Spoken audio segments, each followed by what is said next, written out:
¿Cómo están? Bienvenidos a La Trinchera, el podcast de La Trinchera para hablar de Kailasa.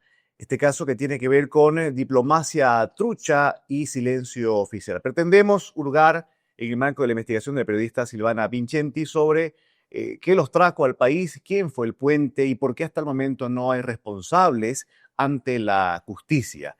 Bienvenidos a La Trinchera, este espacio que busca tocar temas que otros pretenden ignorar. Silvana Vincenti nos acompaña, es un gusto tenerla. ¿Cómo está, Silvana? Gracias por la invitación. ¿Cómo te llega la información sobre este estado ficticio ocupando territorio de forma ilegal? ¿Cómo llega a tus manos el dato?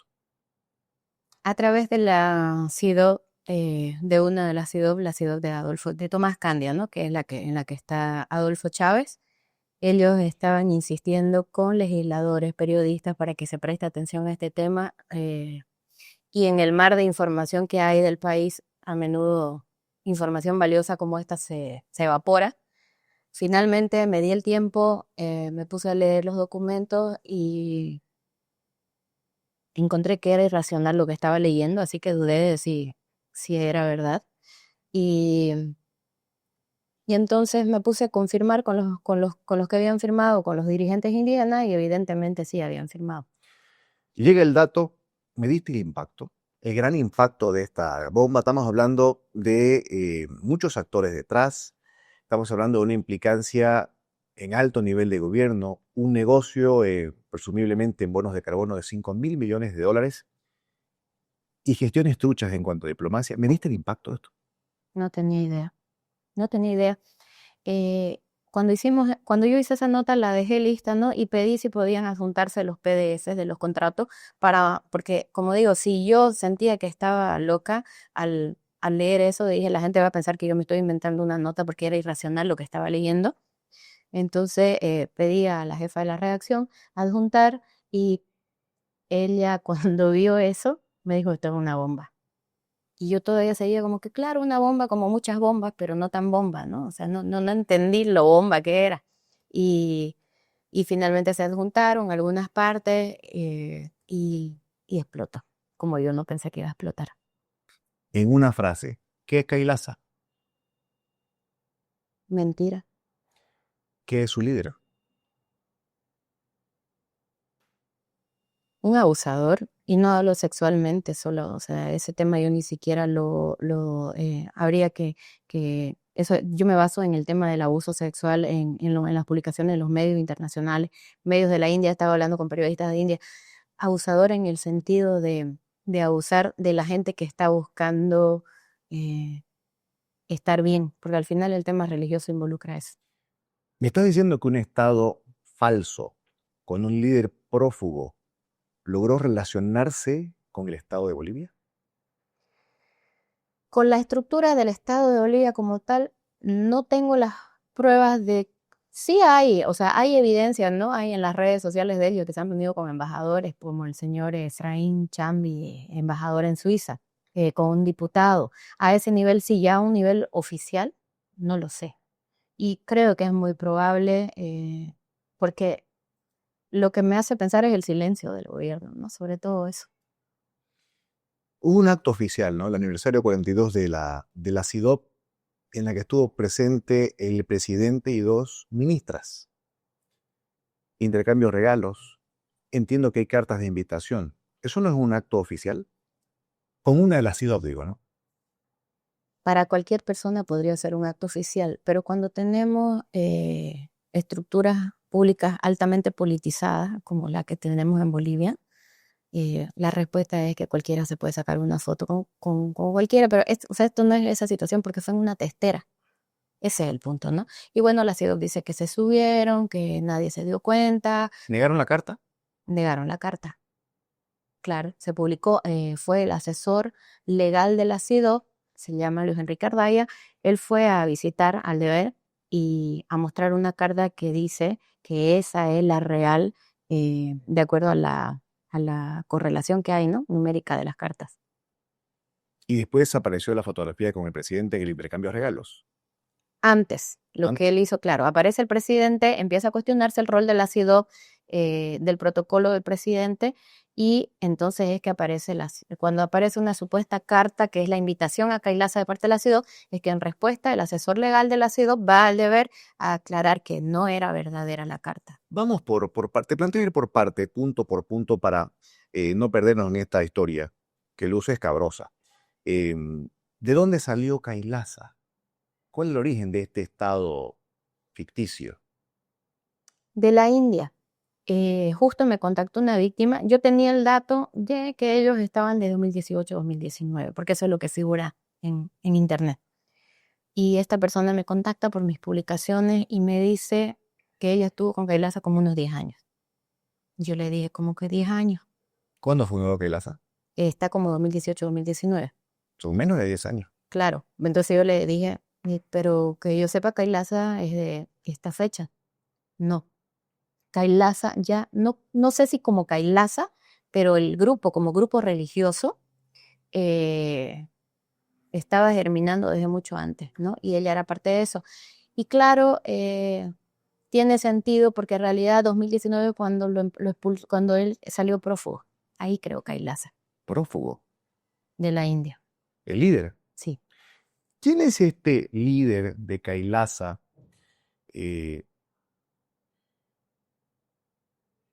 Nityananda. ¿Así se dice? Nanda. Nityananda. ¿Es líder religioso? ¿Es jefe de Estado? ¿Es el fundador? ¿Quién es Nityananda? Es ¿De la dónde sale? encarnación de Dios según él. Ah, tiene una figura como Sí. que mesiánica. Sí. No tengo los antecedentes, me estoy empapando, justo estábamos comentando antes que hay una serie en HBO Ya. y estaba empezando a mirarla, ¿no? Y es muy reveladora. Y a pesar de que para mí resulta reveladora, esta víctima me dice que eso es nada a lo que realmente hay detrás de él. ¿De qué él está prófugo, no? Él está ¿Fue prófugo. en la clandestinidad? Sí, porque nadie sabe. O sea, ¿De con qué se le acusa? abuso sexual y retención, secuestro de menores. Se entiende que estuvieron en otros países, ¿verdad? Entiendo que en Ecuador y en Paraguay. ¿Qué hicieron en estos países? Y si aún tienen presencia en ellos. Siempre hacen el lobby diplomático. Según ellos, cuando yo los entrevisté, ellos siguen ahí. Dicen que es mentira que se los ha expulsado. Pero hay cartas, ¿no? Donde supuestamente se los ha expulsado. Yo hasta tengo la duda de si ellos ya se fueron de Bolivia. Tengo una ligera duda todavía. Cuando sí hacen lo mismo, ¿ocupan tierra? Relaciones diplomáticas. Ellos hacen mucho lobby diplomático. Ya. Entonces, estamos viendo, se reúne con una ministra, se reúne con otro ministro, firman acuerdos y parece que como es tan visible el tema. ¿Para qué? En el caso de Paraguay y Ecuador, es con los ministerios, me parece que uno es con el Ministerio de Medio Ambiente porque ellos tienen un discurso muy ambientalista, muy ecologista, y en el caso de Paraguay me parece que era con el equivalente al de desarrollo productivo acá, ¿no? Algo así. Entonces acá llegaron con el discurso ecologista y me parece que como fue tan visible su relación con el aparato del Estado en Paraguay y en Ecuador, también se relacionaron con los indígenas. Pero la parte más visible a nivel mediático fue su lobby diplomático. Entonces ellos han hecho esa su diplomacia con los indígenas que están en un nivel más bajo de la exposición mediática. Aterricémoslo en Bolivia. ¿Su relacionamiento fue con indígenas de SIDOP o fue a nivel Cancillería? ¿Ministros? La Cancillería dice que no tiene relación. Que estuvo en el acto la Cancillería, ¿no? Sí. Estuvo la canciller Celinda Sosa. La Cancillería dice que no, pero de una forma tan escueta que yo creo que me surgen más preguntas, ¿no? Ya. Que certeza. Niega su relacionamiento. Sí. Pero hay embajadores y embajadores son de la Cancillería, ¿no? Hay fotos de embajadores con Kailasa. En 2023, por ejemplo, está este embajador. Y no es solamente con la CIDOB de Justo Molina, que es la otra CIDOB. La paralela. Sí, bueno, ellos dicen que ellos son la oficial, que ellos son los reconocidos. ¿SIDOP arcista Arcista. o la que me denominan orgánica? La orgánica, la opositora al gobierno, es la de Tomás Candia y Adolfo Chávez. Ya. Y la arcista es la de Justo Molina. Ok. ¿Ellos tienen supuestamente un vínculo con la de Molina? Sí. No. Kailasa, si te das cuenta, uno de los dirigentes que firmó el del territorio Cayubaba es de la ciudad de Adolfo Chávez. Entonces, aquí no existe eso. Ellos lo que han ido es ir a los mandos que están en el territorio Ya. para intentar negociar, bueno, para negociar porque llegaron a buen término en algunos casos, para negociar. Creo que indistintamente de que sean arcistas o no. O sea, ocuparon la tierra firmando acuerdos con un ala de la CIDOB, pero el acto de los 42 años fue con el otro ala. Correcto. Sí. Yo creo que, perdón, aquí yo creo que ellos hicieron su aparición diplomática, ellos hacen un uso comunicacional. Ya. Hay que ver sus redes para darse cuenta. Entonces, la foto con el presidente de Bolivia es la foto con el presidente de Bolivia. Y por debajo hacen otro trabajo, porque en sus redes ellos muestran muchas cosas en el ámbito diplomático, pero ellos no muestran los contratos que ellos han hecho con los indígenas, no muestran los pronunciamientos de los indígenas. Es más, dicen que los medios estamos mintiendo cuando decimos que los indígenas ya no quieren nada. Enseguida vamos a los contratos. Te pido, por favor, nos especifiques qué tipo de regalos o intercambios de regalos hubo de presentes en ese acto de la CIDOB. Lo que se ve es un libro similar al que me dieron a mí, pero mucho más grande, ¿no? Porque es el mismo que tenía el diputado Herbert Taboada. Es muy grande, es muy pesado, y a mí me dieron uno como más resumido. Es un libro sobre todo lo que es Kailasa. ¿Cómo es posible? ¿Cómo es posible que este estado ficticio se infiltre en la CIDOB, participe con carta de invitación en un acto y logre esa escena con el presidente, darle un regalo y posar para una fotografía durante un baile? Esa es la pregunta para la que yo como periodista quiero respuesta. Vamos a hablar del papel de la CIDOB y el oficialismo. Y aquí vamos a entrar en los contratos. ¿Qué establecían los contratos que eran absurdos? Yo quisiera que estos contratos quedaran cargados por completo, todos, en portales, ¿no? Porque yo a veces cuando los explico creo que no logro reflejar la cantidad de violaciones constitucionales y a la normativa boliviana, ¿no? Yo, desde lo que me acuerdo, cuando hablo como que se quieren apropiar del espacio aéreo. Contame los puntos del contrato y después vemos qué se vulneró. Ya. Hablan de que se les pida permiso para el uso del espacio aéreo. O sea, ellos dentro de Bolivia van a ser los dueños del espacio aéreo. Territorio y espacio aéreo. Sí, y recursos bajo el suelo, eso no existe en la Constitución. En la Constitución boliviana los recursos bajo el suelo son de propiedad del Estado boliviano, ¿no? ¿Ya? ¿Cuántas hectáreas? De lo que sabemos, de lo que hemos conseguido como contrato, más de 500.000 de hectáreas. Y solo habitaban 3 en todo ese territorio hasta ahora, hasta lo que se sabe. Esto en territorio Baure y Cayubaba. Baure, Cayubaba, en el territorio indígena multiétnico 2, TIM 2, y también hay firma de los guaraníes, que de eso se ha abordado muy poco. ¿Ya? ¿Se conocen esos contratos? Lo tengo. Ya. Más de 500.000 de hectáreas en territorio, con también implicancia en el espacio aéreo. ¿Por cuánto de dinero? Varía. Eh, no sé por qué a los Eceja es como que a los más subestimados, porque es la superficie más grande y es el menor monto económico. A ellos les pidieron prácticamente 400.000 hectáreas por $28.700. Ya. A los Baures eran 60.000 hectáreas por, creo que eran $55.000, algo así, ¿Año? ¿Al año? al año, Ya. al año. Y los Cayubaba era $31.000, no recuerdo exactamente la superficie. Ah, no, perdón. Los Baures eran 60.000 hectáreas por $108.000, ¿ya? Y los Cayubaba les estaban ofreciendo por 31.000 hectáreas, $55.000. ¿Por qué plazo?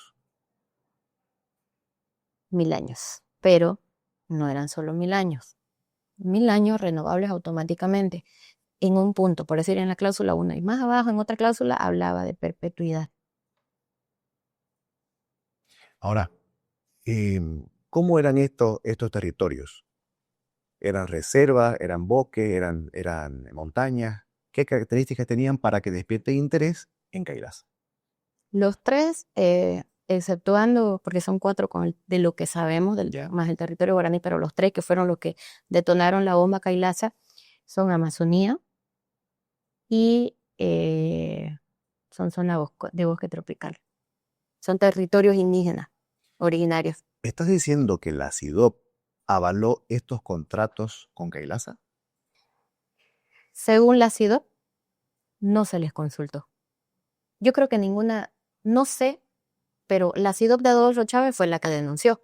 Entonces es evidente que no estaba de acuerdo. Estaban fuera del plato. Sí. Ya. La CIDOB de Justo Molina, la CIDOB arcista, después de que sale la foto del presidente, niega y niega y niega que hubiera tenido algo que ver, ¿no? Sabían que estaban, Justo Molina dijo que lo buscaban desde hacía un año. Lo que no entiendo es por qué no lo denunciaron públicamente. No solo la CIDOB, Jorge, para que no piense que es un tema de preferencia con X o Z CIDOB. Hay actores indígenas que sabían de esto, hay ONG, hay alcaldes y no dijeron nada. Tuvo que denunciarlo el deber para que se sepa. Hay legisladores nacionales que sabían. ¿Qué hay detrás? Es decir, vamos al punto de vista mercantilista. Alquilar una superficie de bosques a perpetuidad por montos que son jugosos por parte de un ente, vamos a decir que es un ente, puede ser una secta, puede ser una nación, no vamos a especificar aquello. Pero hacer esta operación sin nada a cambio, esta es la pieza que nos falta ahora indagar. ¿A cambio de qué? ¿Qué pretendían? ¿Para qué esta operación? Hay una pugna en el gobierno por el control de los mercados de carbono. Mercados de carbono. Sí, hay una pugna. Dentro del mismo, no hablo ni de bismo versus arcismo, dentro del mismo oficialismo. Pugna. Hay una pugna y una división en el tema de los mercados de carbono. Y en esa pugna se empezó a... Todo ese tema legal normativo del mercado de carbono se empezó a alborotar desde el año pasado, en septiembre, cuando se empezaron a firmar estos contratos. Yo creo que Kailasa no es una hipótesis, Ya. ¿ya? Creo que Kailasa no es necesariamente la que tiene que ver con los mercados de carbono. Tienen sus propios medios ellos de acceder a fondos. Ellos tienen una fundación, se llama USK. Si vos la buscas, muestran un montón de cosas, no sé cuántos miles de entregas de alimentos, y etcétera, etcétera. Pero cuando yo hablaba con los indígenas, lo único que hacían era enseñarles yoga y darle unos desayunitos. O sea, y eran 3 voluntarios. No creo que ellos estén entregando un montón, ¿no? O sea, no es equiparable la cantidad de tierra para la ayuda que ellos dicen dar. El tema es cuánto reciben a nombre de Bolivia, por ejemplo. Maneja mucho el tema de fundación, donación, están en eso. Pero creo que detrás de ellos sí hay un aparato del Estado que los trajo. ¿Para qué? Para blindar esos territorios entre competidores por el mercado de los créditos de carbón.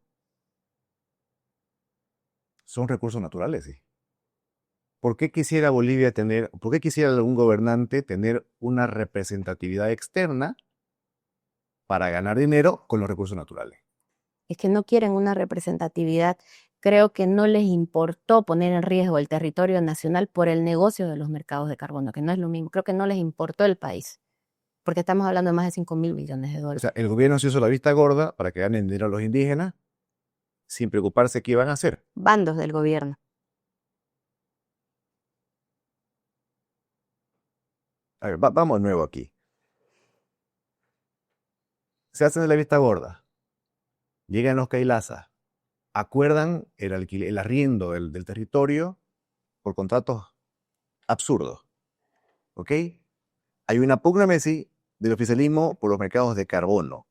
De bandos dentro del oficialismo. Hay bando dentro del oficialismo. Hay por el mercado de carbono, sí. Ok, ¿todo esto se hizo para beneficiar a un bando o para que simplemente ganen dinero los Kailasa y Para entender esto, Jorge, hay que irse al año pasado, ya? a todo ese movimiento normativo. O sea, es difícil entender esto Tomando las leyes ambientales. de la ley del mercado de carbono. Había un artículo de la ley de la madre tierra, que es la ley 300, que decía que los recursos naturales del Estado boliviano no pueden ser mercantilizados. Prohibía ganar plata con el bosque. Sí. Ya. Entonces se tumbó eso con una acción de inconstitucionalidad interpuesta por un senador pandino, El fallo del TCP. que habría que saber a quién obedece. Ya. ¿Ya? Y se impugnó, se tumbó. Y ahí salta otra área del gobierno, que es la vicepresidencia, para presionar por un decreto que haga que los recursos se concentren en el Estado, porque es mucha plata. O sea, con esta acción de inconstitucionalidad ya los privados entraban en el mercado.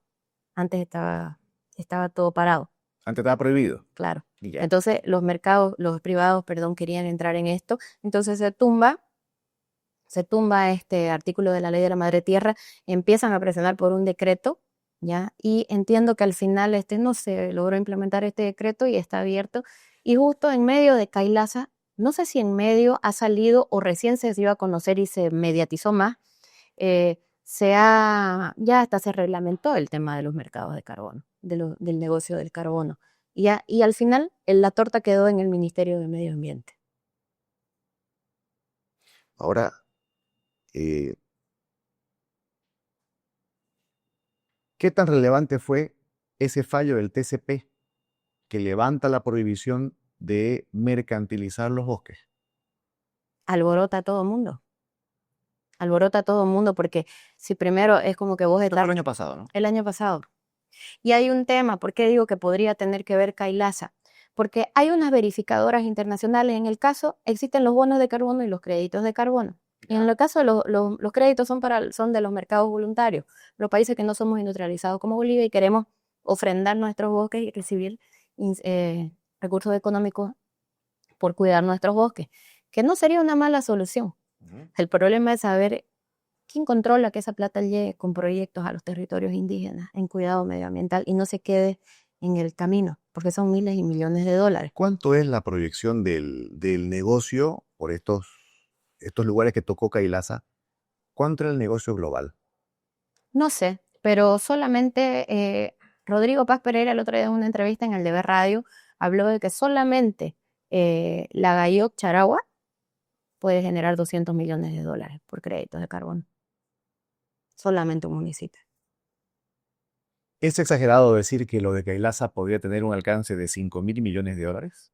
No, porque está en los portales, está en las publicaciones. Una vez que se alborotó este ámbito normativo, cuando entró en ebullición, empezaron las publicaciones y ahí es donde se está hablando un montón. Creo que hasta en el Deber ha salido, porque lo he leído en todos lados.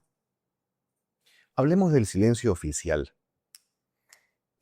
Perdón, Llama, necesito hacer una aclaración para que me entiendan el tema de Kailasa. sí, Berra, que es la verificadora, porque estos proyectos no es que uno agarre y los presenta y listo, ya están. Tienen que estar supeditados a una verificadora internacional. En los mercados, en los créditos de carbono, que son los mercados voluntarios, está Berra.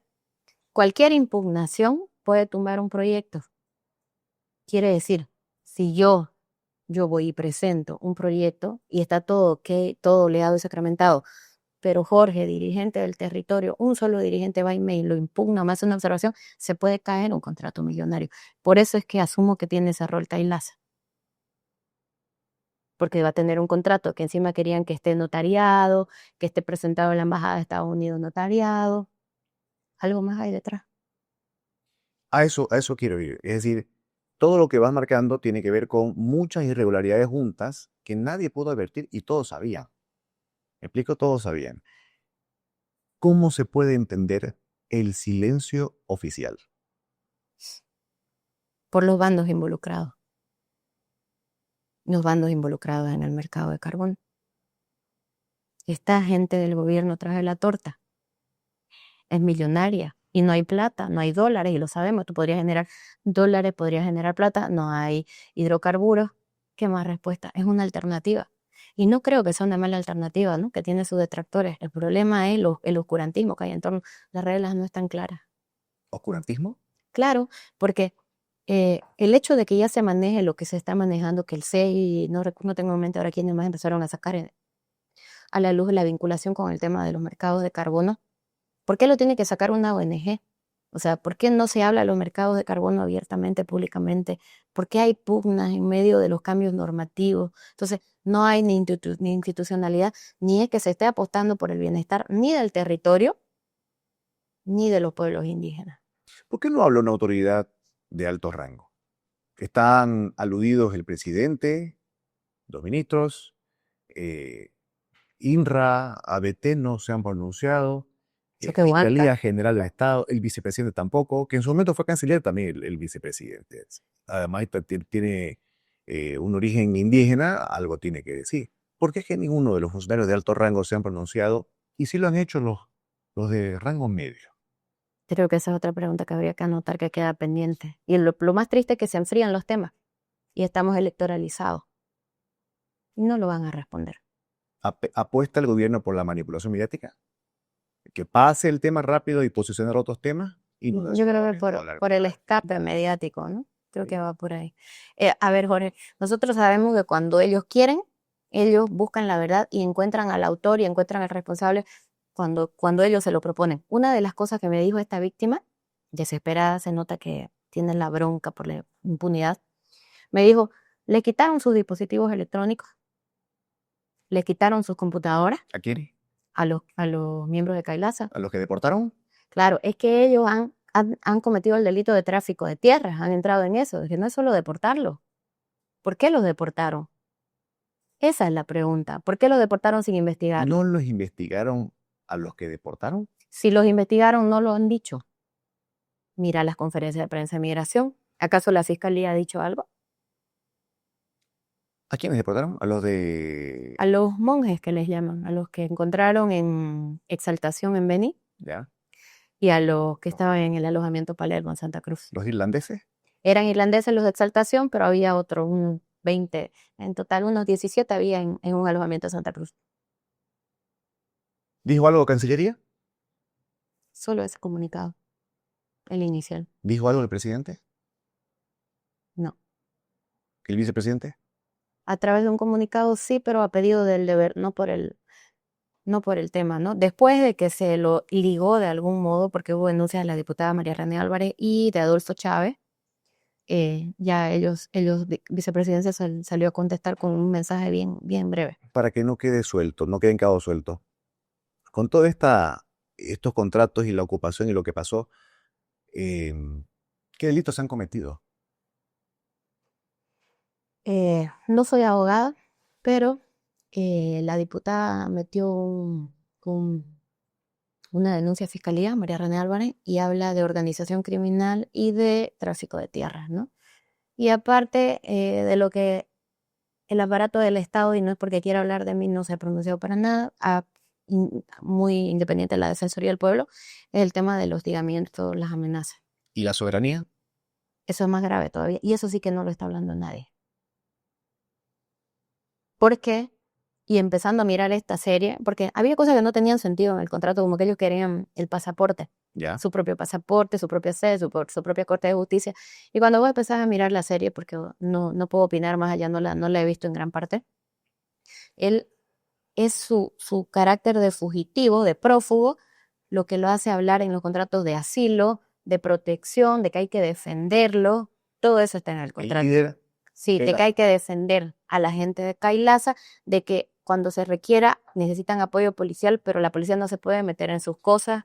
Entonces, y usan la palabra asilo. O sea, querían traer, yo asumo, a un delincuente buscado por la justicia en la India, acá a Bolivia, a nuestro territorio indígena. no se pronuncian, esto debería derivar probablemente en renuncias, porque tiene que ver con la soberanía del Estado. Y en lugar de renuncia ha provocado silencio. ¿Te sorprende? Y mucho. A mí no, porque no sé si viste la publicación de ahora. Sé que es distinto, pero esto es como la corona del tráfico de la tierra en Bolivia. Sobre todo en Santa Cruz y en Beni, pero sobre todo y con mayor ensañamiento en Santa Cruz. La corona del tráfico de El tierra. cherry sobre la torta del tráfico de tierra. Date cuenta, tenemos las Londras, tenemos Bajo Paraguay y avanzan o sea, no hay institucionalidad en el Estado, pero se va institucionalizando el delito. Ejemplo, el avasallamiento de Bajo Paraguay sigue impune. Hubo grupos armados y resulta que se hacen contar para el censo. Entonces van adquiriendo, el chore es otra muestra. A lo que quiero llegar son incontables los casos de tráfico. Hoy mismo se están entrando a Monteverde, hoy, ¿ya? En estos días. ¿Dónde? Donde se incendió el 90%, cuando hay un cambio de jurisdicciones, circunscripciones. Entonces, ¿qué es lo que quiero decir? Que te sorprende que guarden silencio, o sea, el escándalo es ¿por qué es el escándalo? Porque es un grupo religioso, porque son hindúes, porque ellos se están victimizando bajo esa figura. Pero el problema del tráfico en Bolivia, con el silencio del Estado, porque en el caso de Monteverde, desde mediados de marzo le han mandado una carta a la ABT, porque hay desmontes también, no reacciona el Estado. Te saco un segundo del tema de Guelaza. ¿Vos crees que la modificación o la reconfiguración de circunscripciones que para muchos no tiene una validez técnica, obedece más bien a los avasallamientos interculturales para un Hay, debilitamiento por ahí de bastiones opositores. hay una pelea evista-arcista con la tierra y nadie lo está diciendo. En Bajo Paraguay están metidos el evismo, ¿De quién son los interculturales? los de San Julián, porque todo está tan dividido que hasta dentro de una misma organización matriz hay divisiones. ¿Ya? Los interculturales de San Julián son evistas. Son los mismos que están metidos en Bajo Paraguay. Y no lo digo yo, lo dice la cisterna de la alcaldía de San Julián que estaba allá. O sea, Lo que dice meter, el modo de operar armado igualito al de las Londras. o sea que meter San Ignacio en la circunscripción de San Julián es un favor a Evo. No sé si a Evo, yo hablo específicamente de Bajo Paraguay, porque tampoco hay mucha gente para contar en Bajo Paraguay, ¿no? No sé, creo que es más debilitar a María René Álvarez, porque la nota del deber ahora hablaba de que dentro de toda esa zona, una de las zonas muy fuertes para la oposición era esa parte. Hay muchos avasallamientos en la zona y fueron censados. Fueron censados con ayuda del concejal Víctor Flores de San Ignacio Velasco, con el silencio del alcalde Rudy Dorado. ¿Qué puede pasar? Se debilita un diputado, la representatividad de un diputado opositor, porque puede entrar un diputado afín a los intereses de avasallar en San Julián. De avasallar en San Ignacio. ¿Sabe cuántas millones de hectáreas hay disponible para los ojos de los avasalladores? Porque en realidad son no disponibles. ¿Están cocinando un Chapare 2? No están cocinando, han avanzado. Hay chapare 2, 3 y 4 ya. Las Londras es un chapare, el Choré es otro chapare, el Amborote es otro chapare. Hay lugares donde no entras. Andate a la Chiquitanía, recorrerla y vas a ver que hay trancas donde no te permiten el ingreso. Volvamos a Cailaza. Son los interculturales de Bolivia que avasallan y los avasalladores de Cailaza. ¿Se puede entender así? Eh, Digo, en el formato de la ocupación ilegal de la tierra.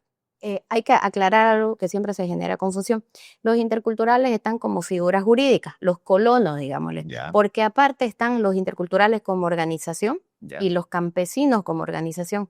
Y a veces se dice interculturales y todo el mundo cree que tanto campesinos, o sea, el colectivo, el que no conoce todas esas marañas, cree que interculturales y campesinos son lo mismo. Y internamente el masismo, los interculturales viven defendiéndose porque se les llama interculturales a todos, pero no, hay Me campesinos. inventaron una clase, ¿no? No existe la clase intercultural, No, ¿verdad? hay como otras figuras indígenas Es igual una, es inventadas. es una nueva tipificación, por llamarlo así, en Es esta una nueva carta, constitución. es una carta. ¿Cuán importante es el rol del periodismo en escenarios como este? Destapando escándalos millonarios que vulneran todo tipo eh, de bien jurídico que se debe proteger. Es crucial, pero al mismo tiempo es duro porque creo que en el periodismo no hay interés por investigar. Te vas a dar cuenta que se dejan, y no quiero aquí como que parecer la heroína, simplemente sea quien sea el periodista, a veces se le da seguimiento a un tema y se le da continuidad por otros intereses, no por el periodismo ni por la búsqueda de la verdad. O sea, la esencia del periodismo debería ser buscar la verdad y darle a un tema hasta sacar la verdad a flote. No, a veces es por otras razones, que no voy a decir acá. Si no fuera por el periodismo, no se hubiese sabido lo de Kailash. No, ¿Te han amenazado? sí, ya 2 veces. En este caso, La primera fue un dirigente de Baure, ¿verdad? sí. ¿Y la segunda? Los mismos de Kailasa ayer, ¿Cómo? con unas supuestas combinatorias legales que Supuesta combinatoria. supuestas porque no tienen ninguna validez, no son de la corte de Kailasa, la corte que increíblemente en el territorio Cayubaba ellos solo tenían 2 casas y una era la corte de Kailasa, y yo por eso asumo que le iban a prácticamente a volver secta el territorio indígena, los iban a someter a su justicia a los mismos En indígenas Baure, en Cayubaba. Cayubaba, en Exaltación. Esa corte te mandó una comunicación. No la corte de ahí, esa era una de los brazos de esa corte, supuestamente de Estados Unidos, donde me ¿Y mandaron cómo te llegó? ¿Una carta llegó? por WhatsApp. Hace Perdón, la corte del estado de Kailasa te envía una comunicación por WhatsApp. Ajá, en inglés, en español, y pone aviso legal, un montón de cosas. Y yo le digo, dame tu nombre real, porque claro, ellos nunca dan sus identidades. y me da un nombre y me pone que supuestamente es un abogado de la India.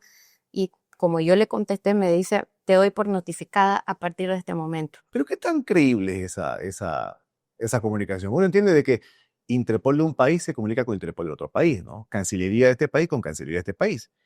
Pero que una institución de un Estado se comunique por WhatsApp con un ciudadano, solamente en esta trama Es que pintoresca. ellos tienen una estructura comunicacional, date cuenta, solo revisar las redes de ellos, solo mirar la serie. Ya cuando empecé a mirar la serie de Kailasa, em, es lo mismo que hacían acá, filmar. Cuando se sienten atacados, empiezan a filmar, ¿Ya? ¿ya? Empiezan a amenazar, empiezan a victimizarse, porque su amenaza la amenaza es soy víctima. Esto es racismo, esto es discriminación, esto es indufobia. ¿Eso dice el comunicado? Eso dicen el comunicado y dicen ellos en sus redes. Pero ellos no hablan de los contratos y de cómo ellos estaban abusando y pisoteando los derechos de los indígenas en Bolivia. O sea, tu investigación es considerada por ellos una Indufobia, indufobia, difamación. racismo, difamación, eh, intolerancia a los pueblos indígenas porque ellos se autodenominan una nación ¿Y qué te indígena. exige? Retractarme, ¿Lo harás? ¿no? Yo no estoy mintiendo. ¿Te ratificas? Claro, yo no estoy mintiendo. Mi trabajo es lo más serio. El que conoce mi trabajo sabe que yo intento buscar la verdad, no favorecer o perjudicar a nadie. ¿Has enfrentado obstáculos para investigar? Eh, en mi medio, no. En el silencio del Estado, sí. En el silencio de los dirigentes, sí.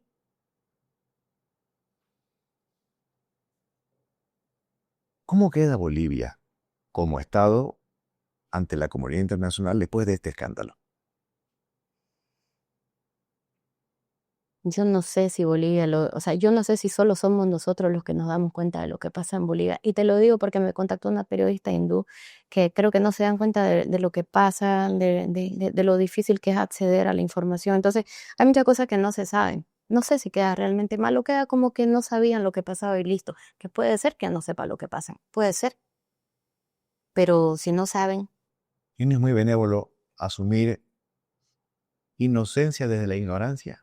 es que termino la frase. Puede que no sepan, pero si no sabían y estaba en riesgo la integridad del Estado, agotarían todas las instancias para investigar y esa es la parte que a mí me hace ruido.